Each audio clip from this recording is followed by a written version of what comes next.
நம்ம திருச்சியில சலவை தொழில் எப்படி இருக்கு பாக்கலாமா? மண்ணு மண்ணு மட்டும் வராக மக்க மக்க வாழ்ந்து வராக மழை மழை வந்து மண்ணு கரைகையில் மக்க எங்க ரீல் பாத்துட்டீங்க, கொஞ்சம் ரியலா பாக்கலாமா? வேலை எடுத்துதான் எங்களுக்கு ரொம்ப கஷ்டம் தான்.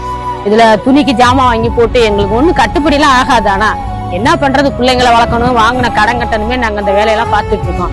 டெய்லி கை குத்து காலு குத்து ரத்தமே வந்துடும். வீட்டுல போய் சோறு கூட திங்க முடியாது எங்கனால எல்லாம். அவ்வளவு கடினமான வேலை தான் பாக்குறோம். அதாவது இந்த அணைய வேற கட்டி விட்டு இதுக்கு வந்து நாங்க சரி பண்ணி தரோம், ஆத்த சரி பண்ணி தரோம், நாங்க அதையும் பண்ணி கொடுக்க மாட்டேங்கிறோம். நாங்களும் எவ்வளவோ மனு கொடுத்துட்டோம், எங்கெங்கயோ சொல்லி பார்த்துட்டோம், கேட்க மாட்டேங்கிறாங்க. கை கால்லாம் வலிக்கும். ரெண்டாவது ஸ்ரீரங்கத்து சாக்கடை தண்ணி வேற இதுல வருது. சாக்கடை தண்ணி வேணா எல்லாத்தையும் கை கால்லாம் புண்ணாயிருது, கை கால் வலிக்குது, கர்ப்பப்பையெல்லாம் வலி எடுக்கும், சில பேருக்கு வயிற்று வலி வருது. எல்லா பிரச்சனையுமே இதுல இருக்கு. பெண்களுக்கு தான் ரொம்ப முக்கியம் பாதிக்குது இந்த வேலைனால. மற்றபடி எங்களுக்கு வேற வேலையும் தெரியாது இல்ல, அதனால நாங்க இந்த வேலை தான் பாக்குற மாதிரி இருக்கு.